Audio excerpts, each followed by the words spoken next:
Boa tarde. Boa tarde. O nosso tema de estudo hoje será um tema sobre o qual nunca é demais conversar, nunca é demais nos aprofundarmos mais um pouquinho, refletirmos mais um pouquinho, porque trata-se de um dos maiores desafios, se não o maior desafio que nós temos aqui na Terra como espíritos reencarnados, que é o desafio de estabelecer laços de família, o desafio de construir e de manter uma família, verdadeiramente. Bem, nós somos espíritos eternos, criados, como já sabemos, à imagem e semelhança de Deus. Vocês estão me ouvindo? Sim. Criados à imagem e semelhança de Deus, embora simples e ignorantes. Fomos criados sós. Cada um de nós, quando foi criado sozinho. Mas, quando voltarmos aos braços do Pai, não voltaremos sós. E já, apesar de parecer que sim, nós não voltaremos sós. E já vamos entender por quê.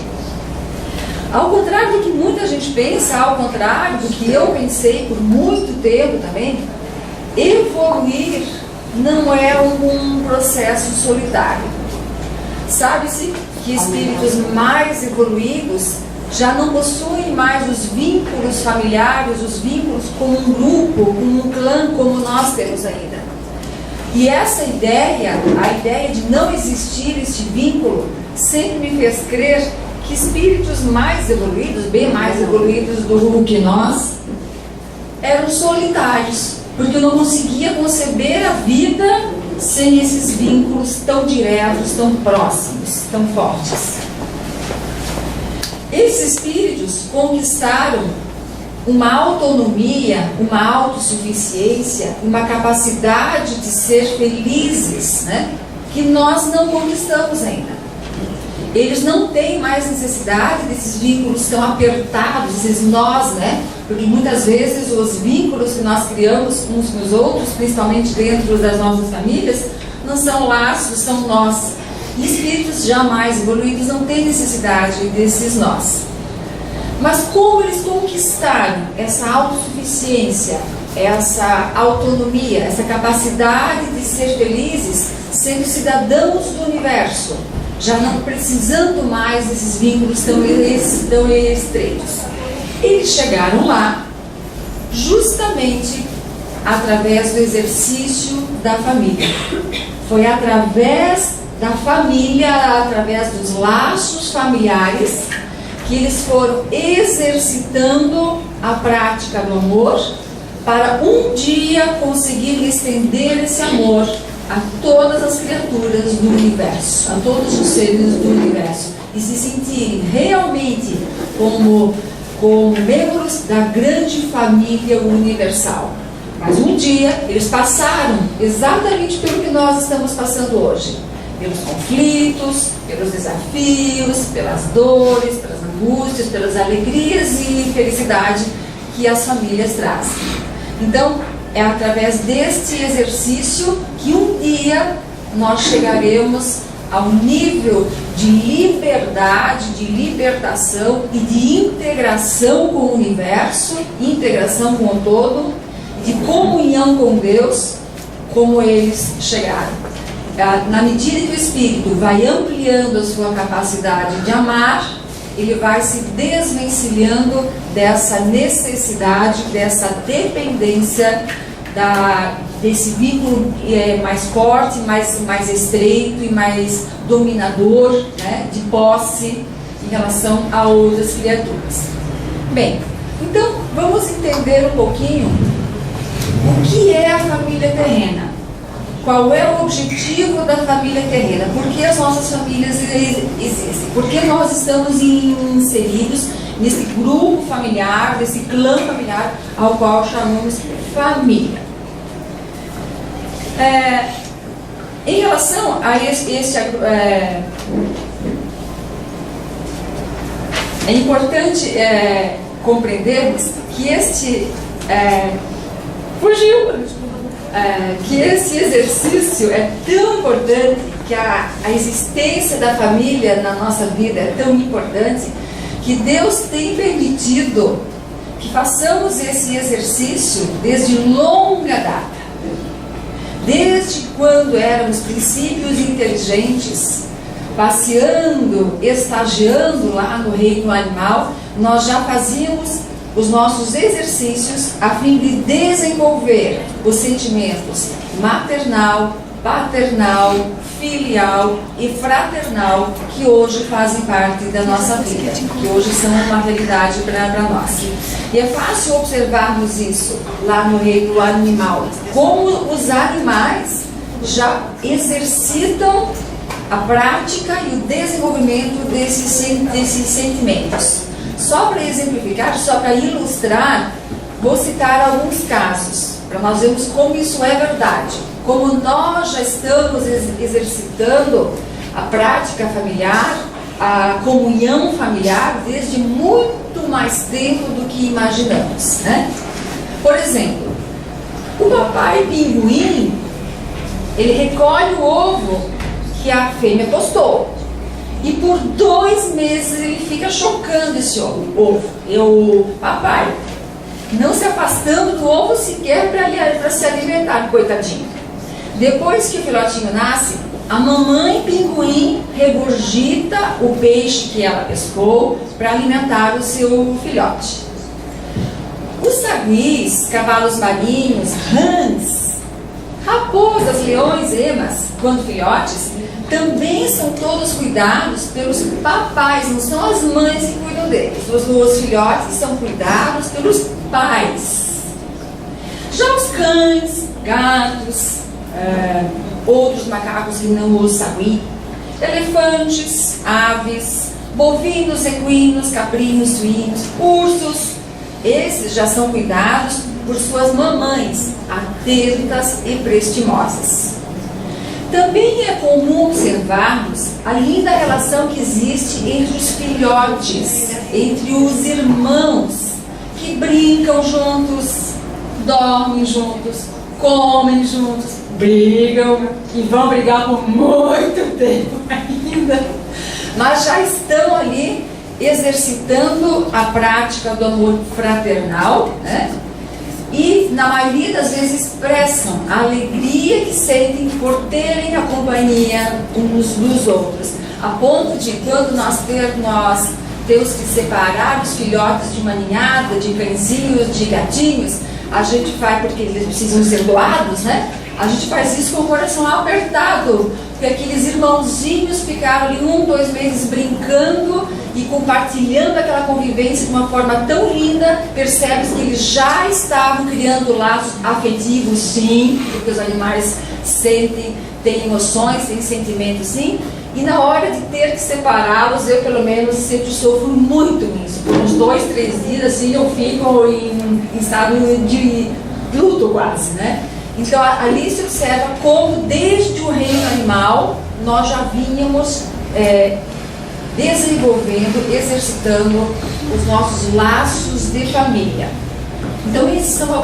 e também vale a pena ainda destacar como é grande a capacidade dos animais de receber como filho um animal, um filhotinho de uma outra espécie. Como eles conseguem, com alguma frequência, com uma boa frequência, adotar animais de outras espécies, recebendo-os como filhos. E esses animaizinhos, por sua vez, também passam a receber aquela mãe, aqueles irmãos, como sendo a sua família biológica. Então vejam como é lindo e longo este processo de aprendizado. Na maioria das vezes nós não nos damos conta disso, né? O importante nessa altura é nos perguntarmos, mas por quê? Por que afinal Deus faz, né, com que este aprendizado seja tão longo, tão complexo? Bem, antes de continuarmos, é preciso sabermos que os verdadeiros laços de família não são os laços sanguíneos, os laços biológicos. Os verdadeiros laços de família são os laços da afinidade entre os espíritos. Laços de simpatia, de carinho, de afeto, de respeito, de amor. Os verdadeiros parentes, né, os verdadeiros familiares são aqueles espíritos que nutrem esses sentimentos uns pelos outros, independente do local de onde tenha vindo o seu corpo biológico. Então, muitas vezes, você já deve ter vivido essa experiência, nós temos um amigo que nasceu numa outra família, às vezes mora em outra cidade, até nós o temos mais como irmão do que o nosso irmão biológico. Temos para com esse espírito, com essa alma, uma afinidade muito maior do que temos com o nosso irmão biológico, com o nosso irmão, com o nosso pai, com a nossa mãe. Né? Porque o verdadeiro laço de família, o que une verdadeiramente as almas, não são os laços físicos, biológicos, mas os laços de alma, os laços de sentimento. Essa questão está muito bem explicada no Evangelho segundo o Espiritismo, no seu capítulo 14. Então, para quem ainda não leu esse capítulo do Evangelho segundo o Espiritismo, deixo a sugestão para que faça, porque esse capítulo é muito especial. Esse capítulo desata muitos nós que existem dentro das famílias terrenas. Esse capítulo tira muitas pulgas que existem atrás da nossa orelha. E muitas vezes faz com que deixemos de sentir a culpa que sentimos, porque nossa relação com um ou com outro familiar não é harmoniosa como gostaríamos, porque percebemos que gostamos mais do irmão do que do outro, porque não conseguimos amar o pai tanto quanto amamos a mãe, e essas questões nos deixam extremamente culpados e em conflito, porque nos ensinaram desde pequenininhos, né? Pelo menos a mim ensinaram que eu sou obrigada a amar todos os meus familiares, todos os meus irmãos, meu pai e minha mãe da mesma forma. E a mesma coisa o pai e a mãe em relação aos seus filhos, né?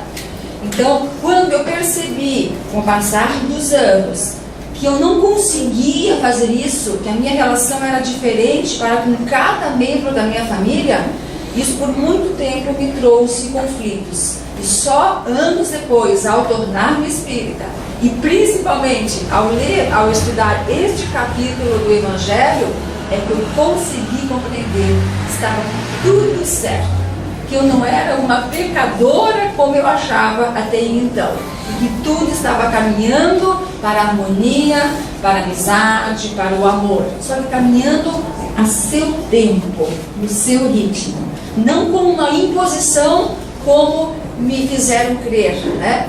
Tem que ser assim, você tem que amar, não como uma imposição, mas como uma construção, como uma conquista. Então, deixo a sugestão para que vocês leiam esse capítulo 14, tá? Do Evangelho segundo o Espiritismo, que trata dos parentescos corporal e espiritual. Bem, uma vez sabido disso, que os verdadeiros laços de família são os laços do espírito, né? Voltemos à nossa pergunta, aquela questão: por que os laços de família são tão importantes a ponto desse treinamento iniciar-se já lá no reino animal? Qual é, afinal, o objetivo da existência da família? Aqui no nosso caso, das famílias terrenas, né? Primeiramente, como creio que quase todos vocês saibam já, Deus possibilita, através da reencarnação, grandes reencontros. Grandes, importantes reencontros são realizados através da reencarnação.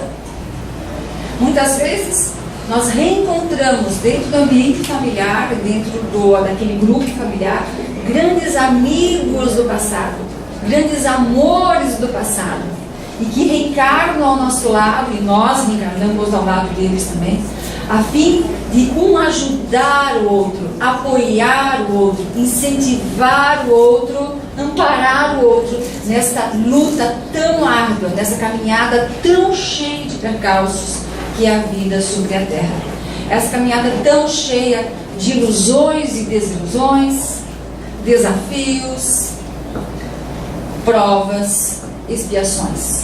E como é bom quem vive essa experiência dentro do seu ambiente familiar, bem sabe, como é bom podermos contar com a ajuda, com o amparo, com o incentivo de um grande amigo do passado, de um grande amor do passado, que reencarnou ao nosso lado, como nosso pai, está ali com o nosso pai, como nossa mãe, como nosso irmão, como nosso primo, né?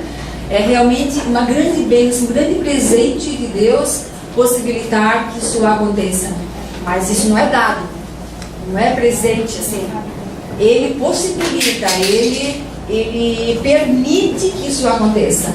Mas a conquista é nossa. Nós conquistamos o direito de termos ao nosso lado esse grande amigo, esse amor, que agora vem tornar um pouco menos árdua a nossa caminhada sobre a terra. Mas além dos grandes amigos e grandes amores que se encontram através da reencarnação dentro de uma mesma família, também se encontram ali os desafetos, os inimigos do passado, aqueles com os quais ainda não construímos uma relação harmônica, uma relação de amizade, de carinho, de amor. Pessoas a quem nós devemos ou que nos devem, pessoas a quem nós magoamos ou que nos magoaram, pessoas com quem não fomos respeitosos em existências passadas, ou que por sua vez não foram respeitosos conosco, dando origem a uma animosidade, uma antipatia, às vezes até uma aversão, ou até um ódio, né, que tem a sua explicação. Sentimentos tão antagônicos não surgem do nada, assim como o amor não surge do nada. Tudo é construção. O amor foi construído e a falta de amor foi construída também, né? Então, muitas vezes, esses espíritos que viveram experiências difíceis em existências passadas têm agora a chance, a possibilidade de, ao reencarnarem no seio de uma mesma família, permutarem, trocarem esta relação de desafeto por uma relação de afeto. Essa relação de antipatia por uma relação de simpatia. O ódio, quem sabe, se for possível, pelo amor. Mas isso não é uma certeza, não é uma garantia, é uma possibilidade que Deus nos oferta. Porque a construção dessa nova relação, essa troca de sentimentos, vai depender da vontade e do esforço de cada parte envolvida. Também não pode só um fazer tudo que lhe é possível e o outro de braços cruzados, fechado, não está aberto para aquela mudança. Cada uma das partes envolvidas tem que fazer a sua parte da construção dessa nova relação. E aí temos a chance de fazer com que essa relação evolua, melhore, tanto quanto possível.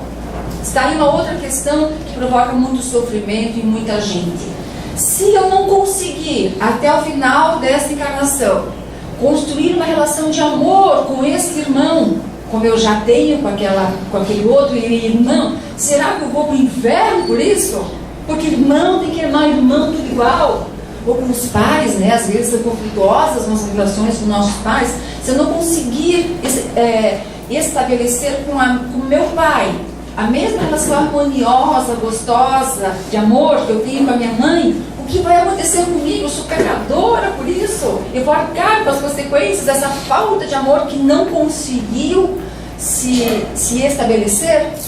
Bem, o mais importante é que a relação evolua, que ela melhore, desde o momento da encarnação, desde o momento em que as duas criaturas se encontraram, até o momento do desencarne de um ou de outro, até o momento que eles vão se separar aqui na Terra. Que ela melhore, que tenha havido algum progresso. E esse progresso nem sempre é a construção daquele amor que nós já nutrimos pelo outro. Basta que seja uma antipatia trocada por uma simpatia, um desrespeito trocado por um respeito, né?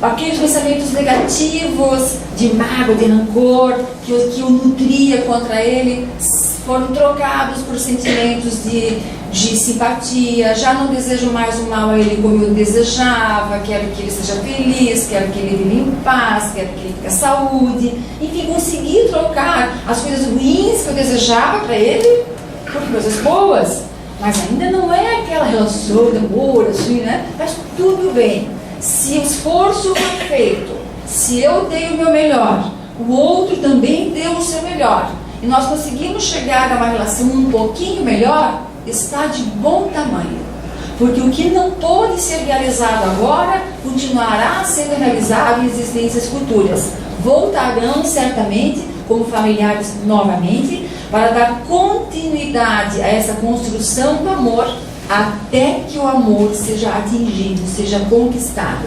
E quando reencarnarem numa próxima vez, já não reencarnarão mais como desafetos, como inimigos, como foi agora. Já reencarnarão como pessoas que simpatizam uma com a outra. Já tem carinhozinho uma pela outra. Parece pouco? Não é pouco. É muito. Isso é muito grande e muito importante. Porque há relações de ódio que se perpetuam por séculos e séculos e séculos. Porque as duas partes não fazem o esforço necessário para que isso acabe de uma vez. Então, conquistar uma relação de simpatia numa situação dessas já é uma grande vitória. Então, esta é uma outra bênção, um outro presente que Deus nos oferta. A possibilidade de reencarnarmos com os nossos inimigos dentro do nosso seio familiar, para que esses inimigos um dia se tornem nossos grandes amigos, se tornem aquele amado que nos dá o amparo, o incentivo, a força nos momentos difíceis. Toda relação de ódio está fadada a se transformar numa relação de amor. Isso é certo. Tempo nós temos, somos espíritos eternos, mas saibamos usar esse tempo da forma correta. Não é porque eu sou um espírito eterno que eu vou cruzar os braços, o que eu não fizer hoje faço na outra, e na outra, e na outra. Não é assim. Saibamos aproveitar a chance bendita de reencarnar e usar esse tempo de forma positiva para, enfim, pararmos de sofrer, ou pelo menos amenizarmos o nosso sofrimento. Então, essas são duas razões bastante importantes, né, para a existência das famílias terrenas. Só mais um detalhezinho que eu gostaria de salientar. Lembremos sempre que aquele familiar difícil que nos deixa de cabelo em pé, né? que nos faz perder o controle, né? Aquele familiar que tem necessidades especiais, lembrando que necessidade especial vai muito além da necessidade do corpo. Necessidade especial não é só alguém que não tem condições de caminhar por conta própria, se alimentar sozinho, ir no banheiro sozinho, tomar banho sozinho. Há muito mais pessoas que têm necessidades especiais a nível mental, a nível emocional. Pessoas que precisam de um amparo especial, de uma compreensão, de uma paciência, de uma tolerância, de um carinho especial por parte do seu familiar, porque tem necessidades especiais a nível mental e emocional. E não caiamos no erro de achar que somos vítimas da situação.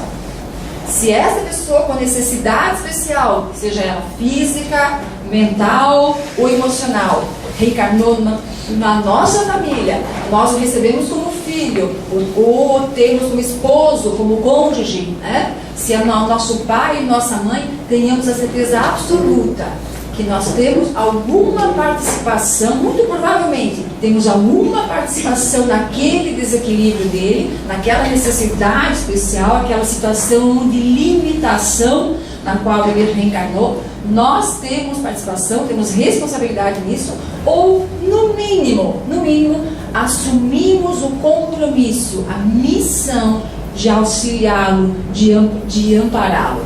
Então, de duas uma, ou nós temos uma dívida para com aquela pessoa, né? Ou nós assumimos o compromisso de auxiliá-lo. De qualquer forma, não podemos fugir da responsabilidade que nos cabe. Então, nunca nos vejamos como vítimas daquele familiar que é XYZ. Se ele está conosco dentro da nossa família, é porque nós temos alguma responsabilidade naquela situação. Então, tudo isso já é importante, o suficiente para que as famílias existam, né? E já seria suficiente, mas não é só isso. Não é só para isso que as famílias existem. Não é só para isso que nós nos reunimos nesse grupo, nesse clã que nós chamamos de família. Deus não dá ponto sem nó, né? Enquanto nós estamos enxergando aqui, ó, e olha lá, né? Aí enxergando mal e mal aqui, Ele já está enxergando lá na frente. Ele já sabe onde Ele está, para onde Ele está nos guiando. E quando Ele nos possibilita a experiência da família, Ele está, na verdade, visando algo muito maior, muito mais amplo e ainda mais importante do que tudo isso que nós vimos até agora. Os novos tempos estão chegando. Vocês talvez já tenham lido isso nos livros espíritas, né? Que a nova era está chegando, né? Os novos tempos estão batendo a nossa porta, a Terra está se transformando lentamente no planeta de regeneração, saindo da condição de provas e expiações. Essa transformação já está ocorrendo, apesar de não percebermos, apesar de termos a impressão que está caminhando para trás, né? Que tudo está piorando. Na verdade, o que está acontecendo é a demolição do mundo velho, e essa demolição é dolorosa, né? Para que então possa existir a construção de um mundo novo, que vai depender de cada um de nós. Esse mundo não vai cair de chapéu em cima do nosso planetinha Terra. Esse mundo depende do esforço, da boa vontade de cada um de nós. E dentro desse mundo novo, que está batendo as nossas portas, um mundo mais feliz, mais harmonioso, com mais paz, de mais fraternidade entre os homens, este modelo de família no qual nós ainda vivemos não cabe mais. Este modelo de família que diz que eu tenho que cuidar da minha família, fazer o que é melhor para a minha família, cuidar dos interesses da minha família, e os outros que explodam, o resto que se dane. Mas como assim? Não é para eu cuidar da minha família? Não foi para isso que nós reencarnamos juntos como familiares? Lógico que é.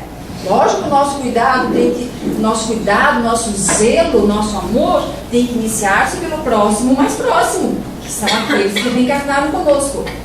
Isso não está errado de forma alguma, mas não pode se limitar a isto. Atualmente, infelizmente, ainda se limita a esse muro que protege a nossa família, pela qual nós fazemos tudo o que nos é possível, e fechamos os olhos, ouvidos e principalmente fechamos o coração para as outras famílias, para os espíritos que reencarnaram em outras famílias e convivem ao nosso redor. Está se implantando na Terra um novo paradigma. Paradigma significa exemplo, padrão a ser seguido. O significado da palavra paradigma é padrão a ser seguido. Em relação a muitas coisas, novos paradigmas estão devagarzinho se implantando na Terra. Muito lentamente, mas estão. E em relação à família, está acontecendo a mesma coisa. E tem que acontecer. Para que a Terra realmente se transforme num planeta mais feliz, como nós assim desejamos, é necessário que se instale aqui um novo paradigma em relação à família, fazendo com que o nosso olhar, o nosso cuidado, o nosso zelo, o nosso respeito se estenda para além dos laços do nosso clã e aos pouquinhos aprendamos a cuidar do outro, fazer pelo outro o que fazemos pelo nosso familiar querido, pelo nosso parente amado, pelo nosso pai, pela nossa mãe, pelo nosso filho, pela nossa filha, etc, etc. Olhar para outras pessoas, enxergar o pai que existe nele, a mãe que existe nele, o filho que existe nele. Quando conseguirmos colocar os nossos amores, os nossos familiares, no lugar das pessoas com quem convivemos, aos pouquinhos a nossa família vai se ampliando, porque nós enxergamos o nosso querido, o nosso amado no outro. E é necessário que cada um faça a sua parte nesse sentido. Porque este mundo novo, eu queria que o mundo fosse mais pacífico, fosse mais harmonioso, que não houvesse esses horrores todos que existem. Isso só vai acontecer quando nós descruzarmos os braços, sairmos do sofá, desligarmos um pouquinho aquela televisão, ou celular, ou notebook, ou Facebook, e partirmos para a ação, no sentido de tornar isso uma realidade na nossa vida. Cada um tem que fazer a sua parte. Mas a minha atitude faz alguma diferença nesse planeta tão grande? Faz muita diferença, porque a sua atitude já é exemplo para o outro. Nós sempre somos observados, e já é exemplo para o outro encarnado e outros desencarnados, que estão nos observando e estão influenciando na atitude das pessoas em geral, já que essa comunhão entre encarnados e desencarnados ocorre constantemente sem percebermos. Então, só teremos a realidade de um planeta de regeneração, de um planeta mais feliz, na medida em que cada um for fazendo a sua parte. E em relação à família, não haveria como ser diferente. Se eu ainda minto para o outro, como eu não minto para o meu familiar, se na hora da realização de um negócio, de fechar o negócio, eu engano o outro, passo a perna nele, como eu não faria com o meu irmão, né? Se eu falo com um estranho, como eu não falaria com a minha mãe, se eu tenho essas atitudes do dia a dia tão diferentes entre os não familiares e os familiares, eu não estou fazendo a minha parte. Se depender de mim, ainda vai demorar muito para que a Terra se torne realmente um planeta de regeneração. É nas pequenas atitudes do dia a dia nós devemos fazer esse exercício. É preciso fazermos esse exercício de enxergarmos a nossa família, os nossos familiares, em todas as pessoas que nos servem, nas pequeninas coisas do dia a dia. Há muito tempo, acho que foi há uns 2 anos eu fiz essa palestra aqui, e eu citei o exemplo que eu vou citar hoje novamente, porque isso foi muito marcante na minha vida. Isso nunca mais eu esqueci, desde então, e acho que não vou esquecer mais. Justamente na época em que eu estava montando essa palestra, que foi no inverno de 2013, eu vinha vindo aqui pela Avenida do Estado, que agora está cheia de faixas de pedestres, né? E eu estava atrasada, se não me engano, eu estava indo na escola buscar minha filha, e era uma tarde, já era 6 e pouco, já estava escurinho, frio, chuvinha, aquela chuvinha fininha, e eu lá, né, com pressa, porque estava atrasada, e de repente eu vi ao lado da avenida, na faixa de pedestres, tentando atravessar um moço. E lá de longe eu olhei para ele, pensei assim, já me desculpando, né? Já querendo arranjar uma desculpa para minha atitude, né? Ou para minha falta de atitude. Meu filho, desculpa, mas eu não posso parar, não vou deixar você passar na minha frente porque eu estou atrasada, preciso buscar minha filha na escola, não posso parar. E muito rapidamente, como eu já estava lidando com esse estudo, eu fiz o exercício de olhar de novo para o rapaz e enxergar o meu filho nele. Eu tenho um filho que hoje tem 18 anos, na época tinha 16, né? Quando eu olhei para aquele rapaz e enxerguei o meu filho nele, você já sabe o que aconteceu, né? Eu parei o carro na hora.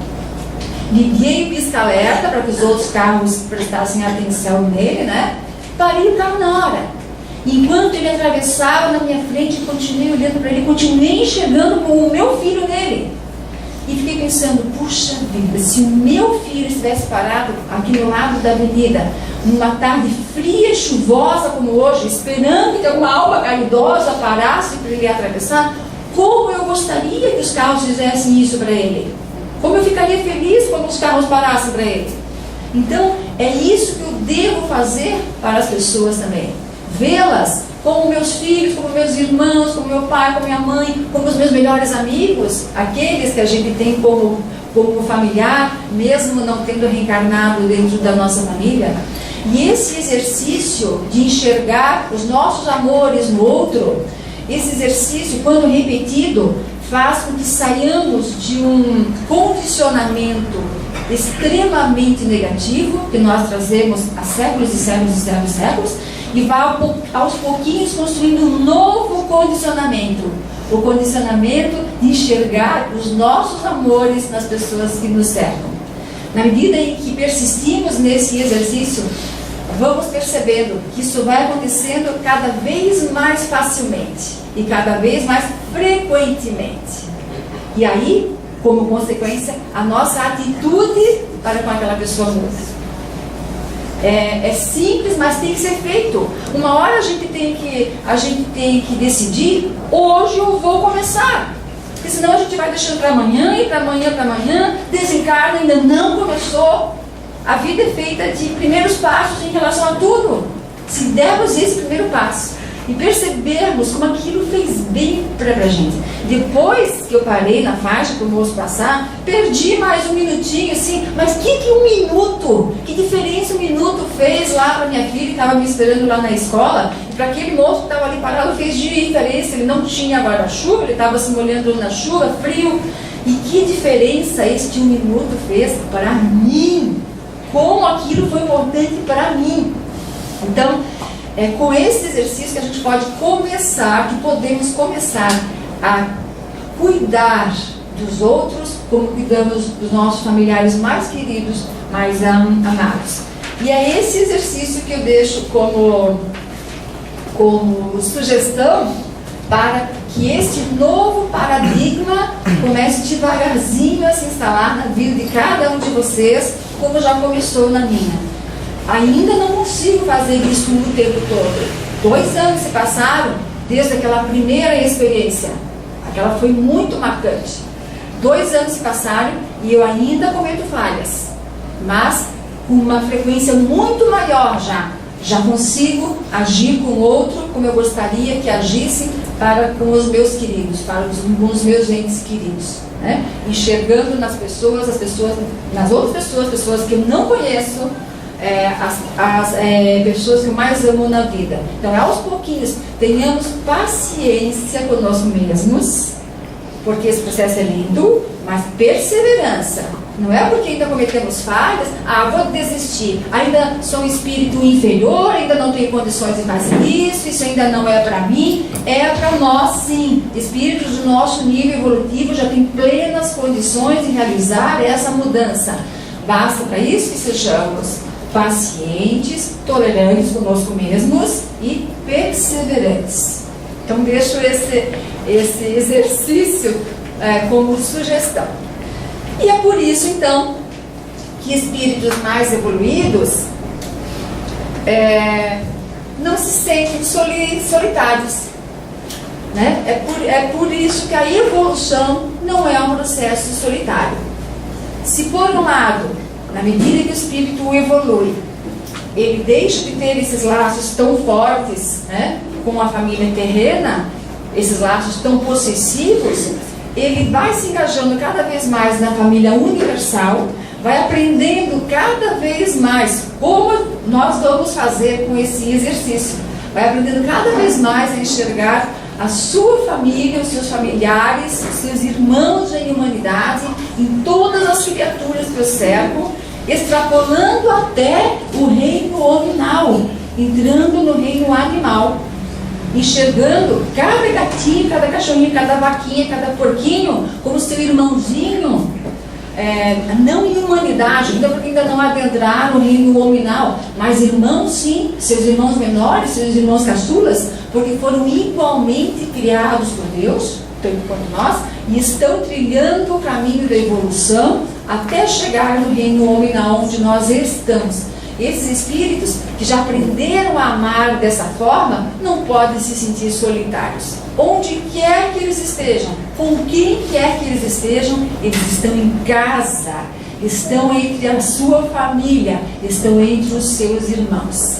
E um dia nós vamos chegar lá, porque tudo que eles conquistaram já é o que nós vamos conquistar agora. De agora em diante, já estamos conquistando, é óbvio, mas na medida em que estudamos, temos acesso às informações E mesmo que seja nível de gota a gotas, o conhecimento vai se ampliando, a nossa capacidade de conquista vai se ampliando junto.